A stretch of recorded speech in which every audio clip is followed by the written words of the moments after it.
করিয়ে দেয়। মোহতারাম হাজিরিন, প্রচণ্ড গরম যখন এরকম শুরু হয়ে যায়, তীব্র গরমের তীব্রতা যখন শুরু হয়ে যায়, তখন আমাদের জন্য কিছু করণীয় রয়েছে, যেটা কোরআন এবং হাদিস থেকে প্রায় 7-7টা করণীয়ের কথা নবী আলাইহিস সালাতু ওয়াস সালাম বলেছেন। প্রথম করণীয় হলো, যখন তীব্র গরম ধারণ করে তখন নবীজি বলেছেন তোমরা নফল রোজা রাখো বেশি বেশি। কিন্তু বিষয়টা কিরকম উল্টা হয়ে গেল, গরমের সময় তো রোজা রাখতে অনেক কষ্ট হয়। তারপরে নবী আলাইহিস সালাতু ওয়াস সালাম কেন বললেন যে তীব্র গরমের সময় তোমরা রোজা রাখবে?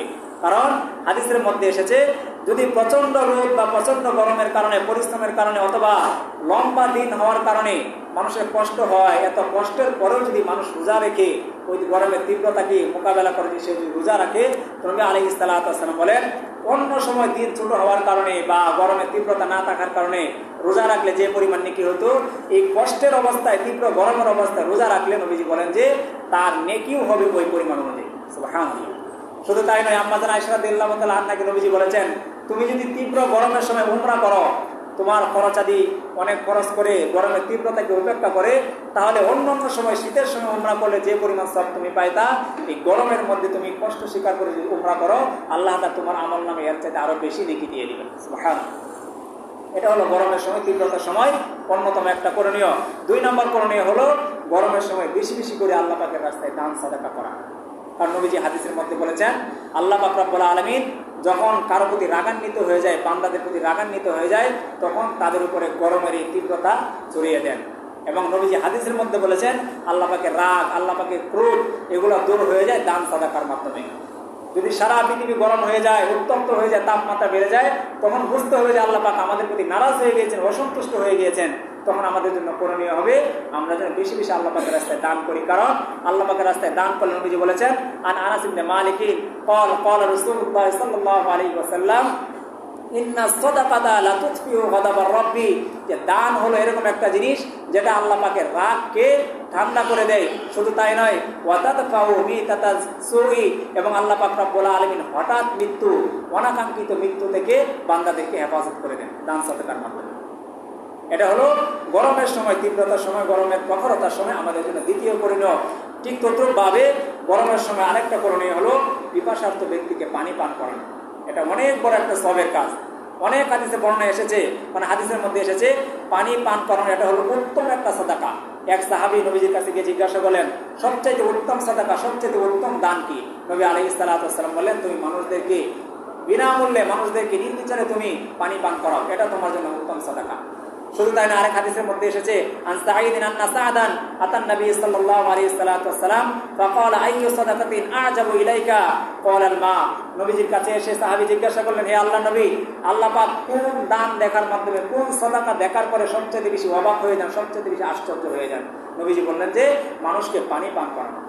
তখন উনি কি করলেন, উনি ওনার মায়ের ব্যাপারে নবীজির কাছে বললেন যে আল্লাহ নবী, আমার মা তো অনেক আগে মারা গিয়েছে, তো আমি আমার মায়ের জন্য কি করতে পারি? নবী আলাইহিস সালাম তখন বললেন যে তুমি তোমার মায়ের জন্য কবরে নেকি পাঠানোর জন্য তুমি মানুষকে পানি খাওয়ানোর ব্যবস্থা করো। তখন ওই সাহাবী সাদ রাদিয়াল্লাহু তাআলা আনহু ওনার মায়ের নামে, মায়ের ওসিলায় উনি একটা কূপ খনন করলেন এবং বলে দিলেন যে এখান থেকে যতদিন মানুষ পানি পান করবে এটা নেকি আমার মায়ের কবরের মধ্যে পৌঁছে যাবে। সুবহানাল্লাহ।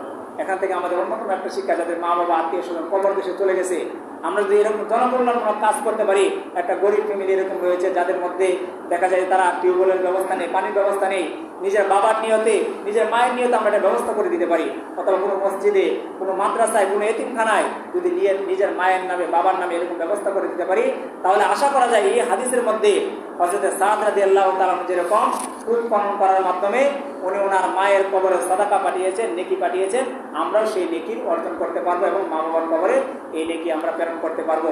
ঠিক তদ্রুপভাবে নবীজি বলেন যে তীব্র গরমের সময় অনেক সময় দেখা যায় যে আমরা গরমকে গালিগালাজ করে থাকি, অনেক সময় বাতাসকে আমরা গালিগালাজ করে থাকি, অনেক সময় এত বৃষ্টি হয় যে বৃষ্টিকে আমরা গালিগালাজ করে থাকি।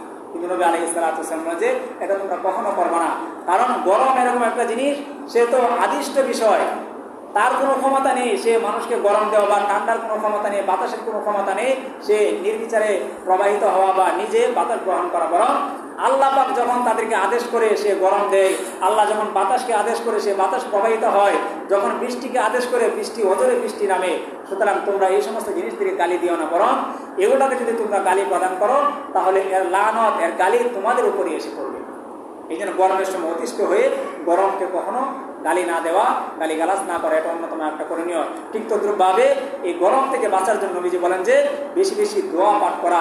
নবীজি হাদিসের মধ্যে একটা দোয়ার কথা বলেছেন, দোয়াটা হলো আউযু বিকা মিন যাওয়ালি বিনিয়ামাতিকা ওয়া তাহাব্বুলি আফিয়াতিকা ওয়া ফুজাআতিন নিকমাতিকা ওয়া জামিই সাখাতিকা। নবী আলাইহিস সালাতু ওয়াস সালাম বলেছেন যখন তীব্র গরম নেমে যাবে তখন এই দোয়াটা তোমরা বেশি বেশি করবা, তাহলে দেখা যাবে যে তোমাদের উপর থেকে আল্লাহ পাক রব্বুল আলামিন এই গরমের তীব্রতাকে সরিয়ে দিবেন। যাই হোক মোহতারাম হাজরিন, এই যে মূল কথা হলো এই যে দুনিয়াতে গরম হয়ে যাওয়া, দুনিয়াটা ঠান্ডা হয়ে যাওয়া, তীব্র রোদ, এই সমস্ত কিছু জাহান্নামের আগুন থেকে তৈরি হয়। আর এই জাহান্নামের আগুনটাকে আল্লাহ পাক রব্বুল আলামিন প্রস্তুত করে রেখেছেন কাফের মুশরিক বেঈমানদের জন্য, এবং যারা সালাত আদায় করবে না তাদের জন্য এই জাহান্নামের আগুন আল্লাহ তাআলা প্রস্তুত করে রেখেছেন। আল্লাহ পাক রব্বুল আলামিন আমাদের সবাইকে জাহান্নামের আগুন থেকে বেঁচে ঈমান এবং আমলের সাথে যেন আমরা কবর বসে যেতে পারি, সবাইকে তৌফিক দান করো। সকলে বলে আমিন। যারা সুন্নাত করেন, যারা সুন্নাত করেন।